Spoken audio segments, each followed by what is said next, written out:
Está escrito em 1 Pedro, capítulo 1, versículo 3 ao versículo 5. Bendito o Deus e Pai de nosso Senhor Jesus Cristo, que segundo a sua muita misericórdia nos resgatou para uma viva esperança, mediante a ressurreição de Jesus Cristo dentre os mortos, para uma herança incorruptível, sem mácula, imarcessível, reservada nos céus para vós outros que sois guardados pelo poder de Deus, mediante a fé, para a salvação preparada para revelar-se no último tempo. Louvado e engrandecido seja o santo nome do Senhor. Depois das saudações iniciais da sua primeira epístola, o apóstolo Pedro escreveu esse trecho tão importante, chamando a atenção das pessoas para que possamos olhar para Deus, vendo que Ele é bendito, é o nosso Pai, o nosso Deus, Pai de nosso Senhor Jesus Cristo, que segundo a sua muita misericórdia nos regenerou para uma viva esperança mediante a ressurreição de Jesus Cristo dentre os mortos, para uma herança incorruptível, sem mácula, imarcessível, reservada nos céus, para vós outros, como disse ele, que sois guardados pelo poder de Deus, mediante uma coisa nossa, a nossa fé, para a salvação preparada para revelar-se no último tempo.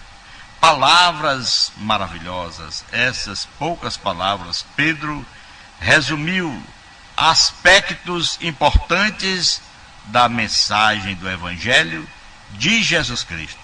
Observemos, meus amados irmãos, alguns pontos dentro desse contexto maravilhoso. Deus coopera para a nossa salvação. Aleluia! Ele é interessado, Ele quer a nossa salvação. Aprendamos na Bíblia que há um só Deus e também aprendemos que há três pessoas identificadas como Deus: Pai, Filho e Espírito Santo. Pela dificuldade de compreender perfeitamente a ideia de um só Deus em três pessoas, muitos têm criado outras doutrinas, dificuldades em entender ou explicar um fato não são motivo para negar verdades reveladas. Pedro falou da participação dessas três pessoas cooperando para a nossa salvação. 1 Pedro, capítulo 1, versículo 2 ao versículo 3. Sua mensagem é a mesma ensinada pelo apóstolo Paulo e pelo próprio Jesus Cristo, nosso Salvador, que chamamos a sua atenção, prezado rádio ouvinte. O que nos mostra a salvação é pela misericórdia de Deus. O entendimento dos fariseus no princípio, no primeiro século, e de defensores de algumas religiões e filosofias, aqueles diferentes filósofos nos dias atuais, é de salvação por obras de mérito, seja a obediência perfeita à lei dada aos israelitas ou as boas obras de caridade pela qual as pessoas se qualificavam para a felicidade eterna. A mensagem do Evangelho é outra. A nossa única esperança na salvação depende unicamente, exclusivamente da graça de um Deus misericordioso e disposto a perdoar-nos. Paulo disse: pela graça sois salvos mediante a fé, e isso não vem de vós, é dom de Deus. Efésios 2:8. Cerca de 700 anos antes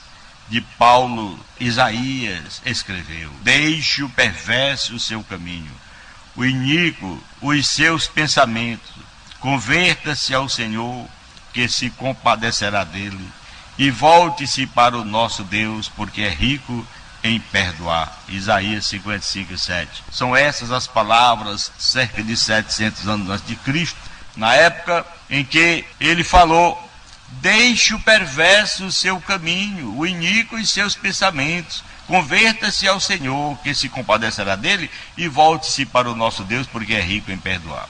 Então, essas palavras do profeta Isaías, Deus nos dá também a vida pela ressurreição de Jesus. A ressurreição de Jesus é uma doutrina-chave do Evangelho. Paulo defende a ressurreição e admite abertamente que derrubar essa doutrina teria o efeito de destruir a fé cristã. E se Cristo não ressuscitou, é vã a nossa pregação e vã a nossa fé. Mas de fato, Cristo ressuscitou dentre os mortos, sendo ele as primícias dos que dormem. Aleluia. Visto que a morte veio por um homem, também por um homem veio a ressurreição dos mortos. Ou seja, entrou a morte por Adão e agora sai a morte por Jesus Cristo, nosso Salvador. A expressão do apóstolo Paulo em sua primeira carta aos Coríntios, capítulo 15, versículo 14, 20 e 21. Então, meu irmão, minha irmã, você que está na nossa escuta, quando Jesus ressuscitou e venceu a morte, uma vez por todas, ele abriu a porta à vida eterna para todos os que decidem segui-lo. Ele mesmo diz: quem quiser vir após mim, renuncie a si mesmo, tome a sua cruz e siga-me. Deus, o Senhor, nos oferece uma viva esperança. Pedro escreveu para pessoas perseguidas que enfrentavam a real possibilidade de serem mortas, mas ele faz pouco caso deste perigo por confiar em quem? Na viva esperança. Deus, o Senhor, deu vida para Jesus e ressuscitará seus seguidores no futuro, em breve. Há uma herança eterna reservada nos céus. A palavra de Deus nos diz, e as palavras usadas em 1 Pedro 1, 4 e 5 mostram a enorme diferença entre a herança de Deus que nos oferece e as heranças materiais dessa vida.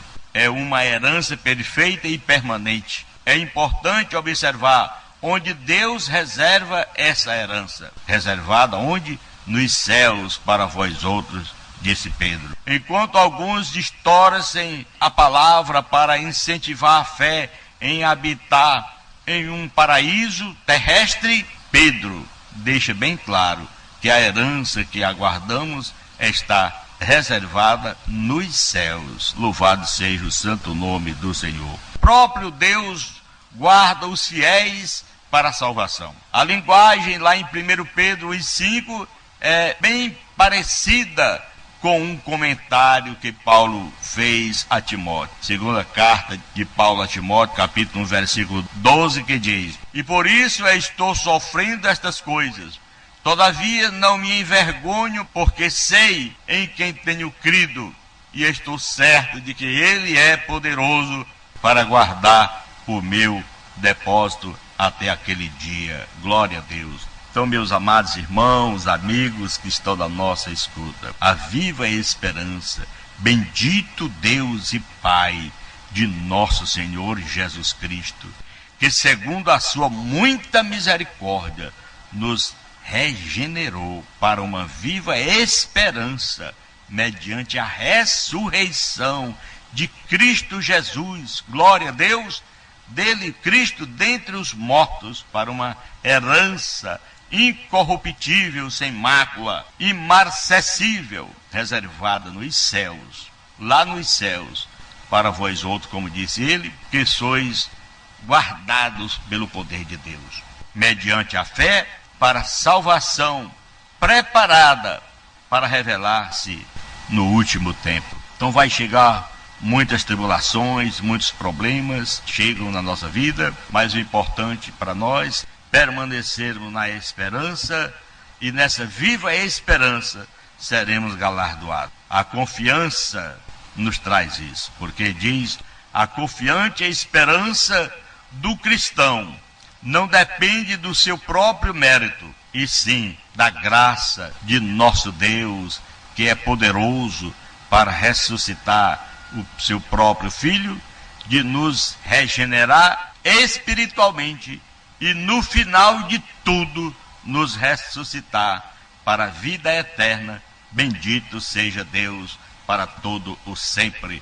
Louvado seja o santo nome de nosso Pai celestial.